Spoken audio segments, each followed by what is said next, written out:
Gardening से related video देखने के लिए सब्सक्राइब करें चैनल को और डेली नोटिफिकेशन के लिए क्लिक करें बेल आइकन पर। दोस्तों, क्या आप गार्डनिंग करना चाहते हैं लेकिन आपको उसके बेसिक रूल्स नहीं पता?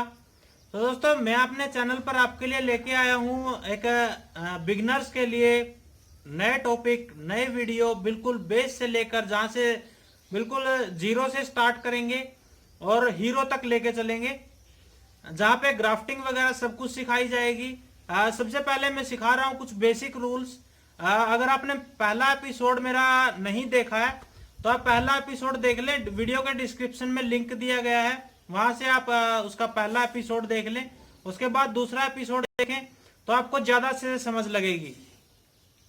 तो दोस्तों, आज के हमारे टॉपिक क्या क्या होंगे कि हमें प्लांट जो है वो कैसे सिलेक्ट करने चाहिए नर्सरी से, दूसरा पोट की सिलेक्शन कैसे करनी चाहिए, ड्रेनेज होल क्यों होता है पोट में, और सोयल हम कैसे तैयार करते हैं अपने गमले की, और दूसरा है दोस्तों कैसे हम प्लांट जो है वो अपने पोट में लगाना चाहिए, वाटरिंग कैसे करते हैं, लोकेशन क्या होनी चाहिए प्लांट, न्यू प्लांट को पोट में लगाने के बाद, और दोस्तों फर्टिलाइजर फर्टिलाइजर हमें नया प्लांट लगाने के बाद क्या फर्टिलाइजर डालना चाहिए, क्या नहीं डालना चाहिए, उन सभी बातों पर हम डिस्कस करेंगे। और मैं आपको बताऊंगा कि सीजनेबल प्लांट और परमानेंट प्लांट क्या होते हैं। तो दोस्तों, स्टे विद मी, बने रहिए मेरे साथ। आप हैं ऑसम गार्डन यूट्यूब चैनल पर। मेरा नाम है राकेश और चलिए आज का टॉपिक जो है वो हम स्टार्ट करते हैं। सबसे पहले दोस्तों, अगर आपने मेरा चैनल सब्सक्राइब नहीं किया है, वीडियो के नीचे रेड कलर का सब्सक्राइब बटन है, वहां से आप चैनल को सब्सक्राइब कर लें, वो बिल्कुल फ्री है। और उसके बाद एक घंटी का निशान आएगा जिसको प्रेस करके आप अपने नोटिफिकेशन ऑन कर लें ताकि आपको डेली अपडेट जो है वो मिलती रहे। तो दोस्तों, सबसे पहले कर लेते हैं बात प्लांट सिलेक्शन की कि हमें प्लांट कैसे सिलेक्ट करना चाहिए।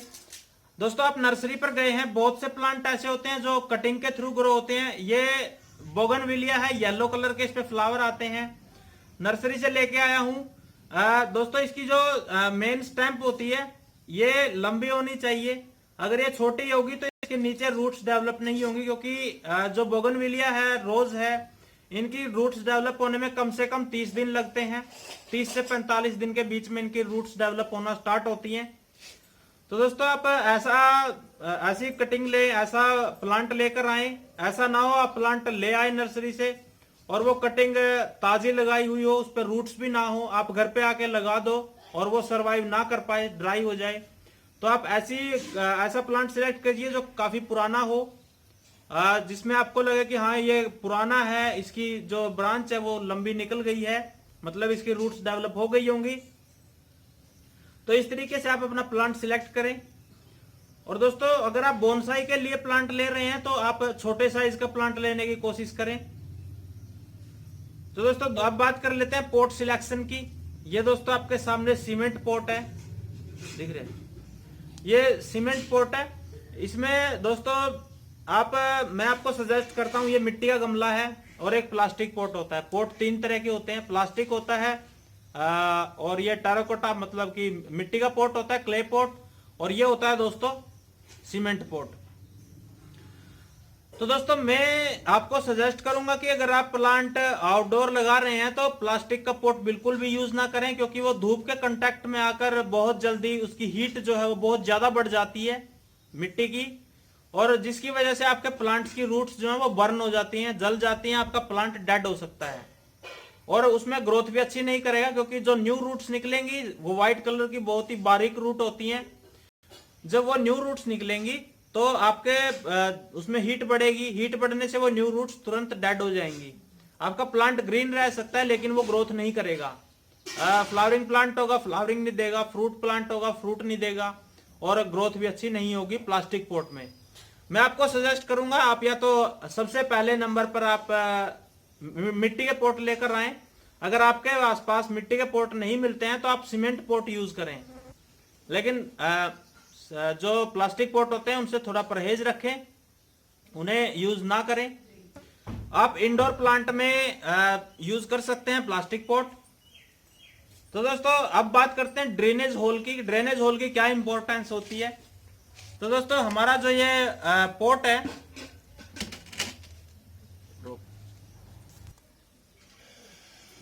ये ड्रेनेज होल है। दोस्तों ड्रेनेज होल इतना होना चाहिए कि आपकी उंगली जो है वो आसानी से अंदर बाहर हो सके। इतना बड़ा आप ड्रेनेज होल इसका कर लीजिए पोर्ट के बिल्कुल बॉटम में। ड्रेनेज होल करने के बाद इसकी इंपॉर्टेंस क्या होती है कि अगर हम इसमें ज्यादा पानी दे देते हैं पोर्ट में तो वो यहां से ड्रेन हो जाता है, निकल जाता है एक्स्ट्रा वाटर। अगर ये नहीं होगा तो पानी जो है वो अंदर ही जमा रहेगा और हमारी मिट्टी जो है वो गलना स्टार्ट हो जाएगी, सड़ना स्टार्ट हो जाएगी, जिस वजह से हमारे प्लांट की रूट्स भी सड़ जाती हैं। तो ये होती है ड्रेनेज होल की इंपॉर्टेंस कि एक्सेस वाटर बाहर निकल जाए। मिट्टी प्रिपरेशन के लिए दोस्तों हमें अपनी नॉर्मल गार्डन सॉइल चाहिए। ये नॉर्मल गार्डन सॉइल आपके सामने है। इसके अंदर दोस्तों गोबर की खाद अच्छे से मिक्स कर लेंगे। इसके अंदर मैं एक रेशो बताता हूं आपको।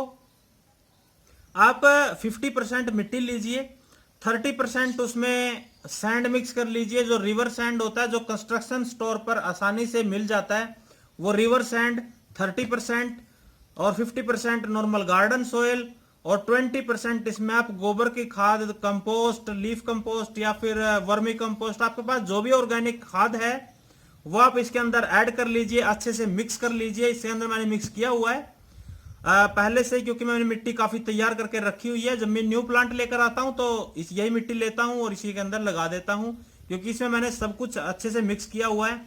अच्छे से मिक्स कर लेंगे तो सारा मटेरियल हमारा अच्छे से मिक्स हो जाएगा। तो सोइल प्रिपरेशन की बात हो गई कि सोइल हमें रेशो मैंने आपको बता दिया है। हर प्लांट में आप यही यूज करें। जो बेसिक प्लांट होते हैं, जो फास्ट ड्रेनेज होते हैं, उनके लिए हम जो मिट्टी का और सैंड का जो रेशो है वो कम ज्यादा करते रहते हैं।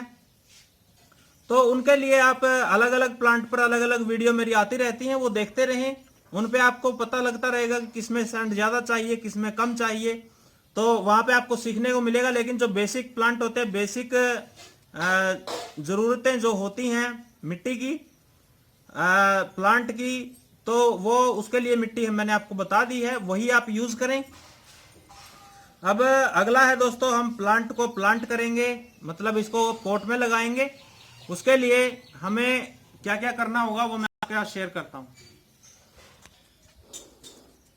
तो दोस्तों इसके लिए हमें जरूरत होती है कि हमें एक पोट चाहिए, एक प्लांट चाहिए और हमारी मिट्टी चाहिए।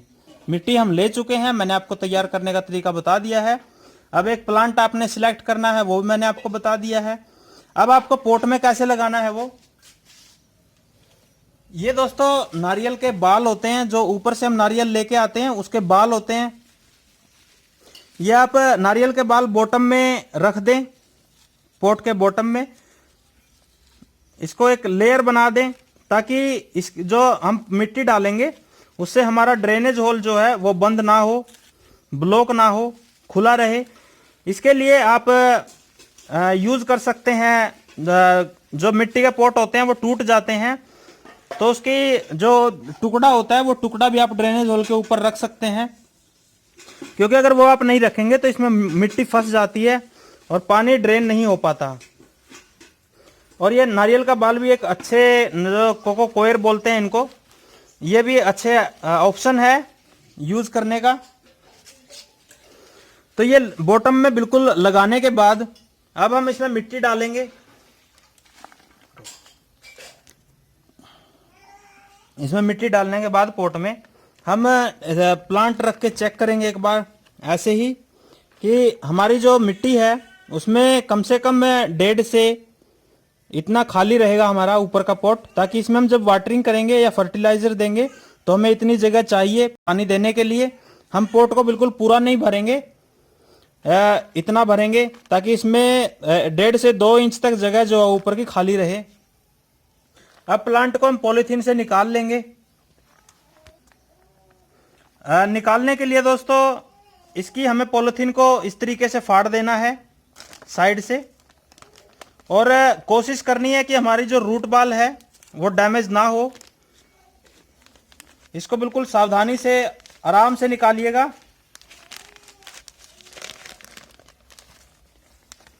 ये हमने पॉलीथीन को रिमूव कर लिया है। अब प्लांट को बिल्कुल बॉटम में रखेंगे। आप इसका सेंटर सिलेक्ट कर लीजिए कि इसका सेंटर कहां पर बनता है।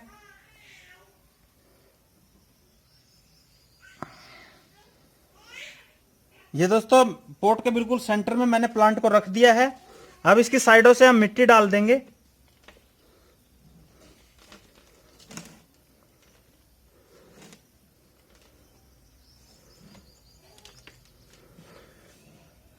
तो दोस्तों प्लांट को, नया प्लांट आप लगा रहे हैं तो एक चीज का ध्यान रखिएगा कि उसकी मिट्टी में एयर पॉकेट नहीं रहने चाहिए। आपकी मिट्टी में बड़े बड़े टुकड़े ना हो, मिट्टी के बारीक मिट्टी होनी चाहिए।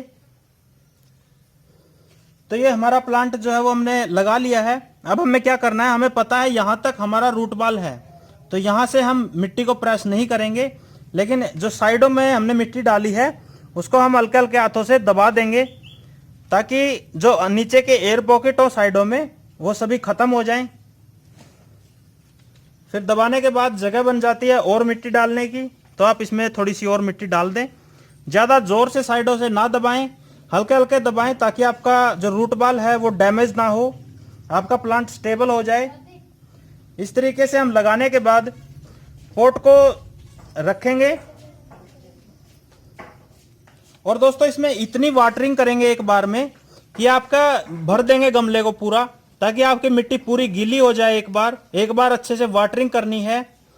और नेक्स्ट वाटरिंग में दोस्तों हमें ध्यान रखना है कि इसकी जब टॉप सॉइल ड्राई लगे आपको, ये ऊपर का सरफेस एरिया होता है सॉइल का, टॉप सॉइल, ये जब आपको ड्राई लगे तभी इसमें आप नेक्स्ट वाटरिंग करें।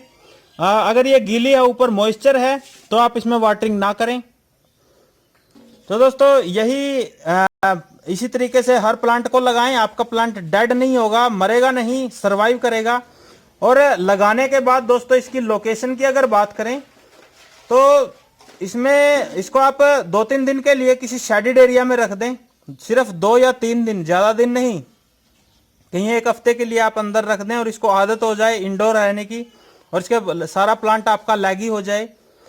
तो उसके लिए आप प्लांट को रखें 2 या 3 दिन इंडोर। उसके बाद आप इसको सुबह की धूप दें 3 से 4 घंटे की, और उसके बाद 1 वीक तक आप इसको दोपहर की तेज सनलाइट से बचाएं। गर्मियों में अगर आप प्लांट लगा रहे हैं फरवरी में, या फिर सर्दियों में, या फिर आप लगा रहे हैं बारिश के सीजन में, तो आपको ये चीज ध्यान रखने की जरूरत नहीं है। आप प्लांट लगाइए, डायरेक्ट आउटडोर रख दीजिए, कोई प्रॉब्लम नहीं है। तो दोस्तों ये प्लांट हमारा पॉट हो गया है। इसमें हम बाद में वाटरिंग में कर दूंगा। वाटरिंग करने का तरीका मैंने आपको बता दिया है कि एक बार इसको अच्छे से वाटरिंग कर देनी है। अब हम इसमें वाटरिंग कर देंगे इस तरीके से, डायरेक्ट वाटरिंग वाटर जो है वो हम अपनी मिट्टी पर थ्रो नहीं करेंगे। इस तरीके से हाथ लगाकर आराम आराम से मिट्टी में पानी डाल देंगे, क्योंकि अगर हम डायरेक्ट डालते हैं तो वहां पर एक गड्ढा हो जाएगा। ये हमारा पॉट जो है वो वाटरिंग हमारी हो गई है।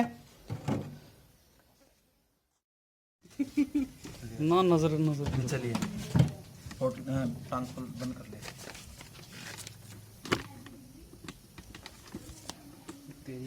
अरे न कर लेना है। बताओ, तरला और खोल लिया जो कोई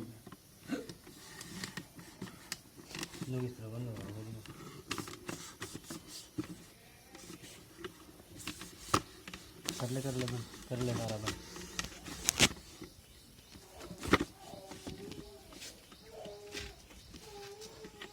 तेरा मुंह आना आगे आओगे क्यों नहीं?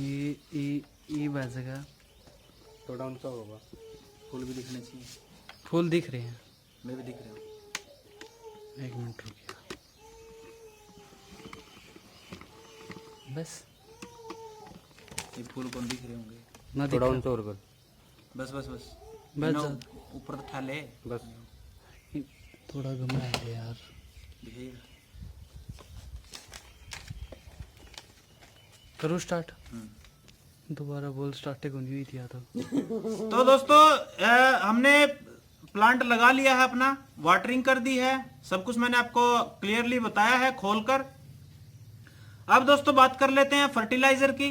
तो दोस्तों फर्टिलाइजर जब हम न्यू प्लांट लगाते हैं तो उसमें फर्टिलाइजर हमें तुरंत नहीं डालना होता, क्योंकि प्लांट स्टेबल होने में हमने जो नई मिट्टी यूज की है अपने पॉट में लगाया है, उसमें स्टेबल होने में 1 महीने तक ले सकता है आपका प्लांट। तो आप 1 महीने तक उसके अंदर कोई भी फर्टिलाइजर ऐड नहीं करेंगे। 1 महीने के बाद आप उसमें ऑर्गेनिक फर्टिलाइजर दीजिए, जैसे कि compost, vermi compost, leaf compost, या फिर आप डीकम्पोस्ट गोबर की खाद आपकी अच्छे से डीकम्पोज होनी चाहिए। अगर कच्ची होगी तो आपका प्लांट जो है वो बर्न हो सकता है नाइट्रोजन की वजह से। तो दोस्तों फर्टिलाइजर आपको समझ में आ गया होगा कि फर्टिलाइजर हमें 1 महीने के बाद यूज करना है। नया प्लांट लगाने के बाद 1 महीने तक उसके अंदर सिर्फ वाटरिंग करनी है, वाटरिंग का ख्याल रखना है। जब वो नई नई ब्रांचेस, नए शूट, नए लीफ निकालना स्टार्ट कर दे तब आप उसमें वाटरिंग करना स्टार्ट कर सकते हैं।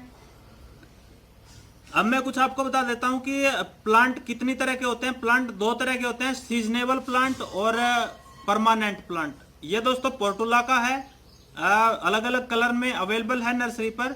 ये कटिंग से बहुत इजीली ग्रो होता है, मैंने इसकी कटिंग लगानी बताया है। ये दोस्तों सीड से जर्मिनेट किया हुआ है। तो दोस्तों सीजनेबल प्लांट जो होते हैं वो होते हैं petunia, Salvia, dianthus, celosia, गोम्फ्रेना, dahlia, ये कुछ सीजनेबल प्लांट हैं। और दोस्तों परमानेंट प्लांट होते हैं, जैसे चांदनी हो गया, चमेली, गुलाब हो गया और हिबिस्कस, मोगरा। मतलब परमानेंट प्लांट वो होंगे जो हम एक बार लगा देंगे, दोबारा हमें लगाने की जरूरत नहीं है। वो हमें अपने सीजन पर खुद ब खुद फ्लावर देते रहेंगे, लेकिन सीजन ऑफ होने के बाद वो ग्रीन रहेंगे, फ्लावर नहीं देंगे। लेकिन सीजनेबल प्लांट कौन से होते हैं, जो कि सीजन वाइज फ्लावर देंगे और उसके बाद डेड हो जाएंगे जब उनका सीजन खत्म हो जाएगा। तो जब नेक्स्ट सीजन आएगा तो हमें दोबारा से सीड से जर्मिनेट उनको करना पड़ेगा। तो प्लांट के बारे में मैंने आपको बता दिया है कि 2 तरह के प्लांट होते हैं। अब दोस्तों आई थिंक मैंने आपको सब कुछ बता दिया है। फिर भी आपका अगर कोई क्वेश्चन रहता है, जो मैंने सारे टॉपिक आपको क्लियर करवाए हैं, उनसे रिलेटेड कोई क्वेश्चन है तो आप कमेंट बॉक्स में पूछिए। संडे को क्वेश्चन आंसर सेशन में आपका जवाब आपको मिल जाएगा। तो दोस्तों ये थी मेरी आज की वीडियो। इस वीडियो को शेयर करना बहुत जरूरी है, क्योंकि ज्यादा से ज्यादा लोगों तक पहुंचे, ज्यादा से ज्यादा लोग पेड़ पौधे लगाएं, क्योंकि पोल्यूशन बहुत बढ़ रहा है। हम अपने घर में रहें, सबसे ज्यादा टाइम हम अपने घर में ही बिताते हैं, तो घर में हमें ज्यादा से ज्यादा ऑक्सीजन मिले उसके लिए हमें प्लांट लगाने होंगे। चाहे वह फ्लावर प्लांट हो, चाहे फ्रूट के हों, या फिर चाहे फोलिएज प्लांट हो, इंडोर प्लांट हो, आउटडोर प्लांट हो, कैसे भी प्लांट हो हमें अपने घर में लगाने होंगे। तो दोस्तों वीडियो को शेयर करना बिल्कुल मत भूलिएगा और नीचे लाइक जरूर कर दीजिए। और दोस्तों चैनल को सब्सक्राइब कर लें। वीडियो के नीचे रेड कलर का सब्सक्राइब बटन है, वहां से आप सब्सक्राइब कर सकते हैं और बेल आइकन को प्रेस करके आप नोटिफिकेशन ऑन कर सकते हैं, ताकि आपको टाइम टू टाइम वीडियो की अपडेट जो है वो मिलती रहे। दोस्तों उम्मीद करता हूं आपको मेरी वीडियो पसंद आई होगी। तो दोस्तों मिलते हैं अगली वीडियो में किसी नई जानकारी के साथ। तब तक मुझे इजाजत दीजिए। जय हिंद, जय भारत।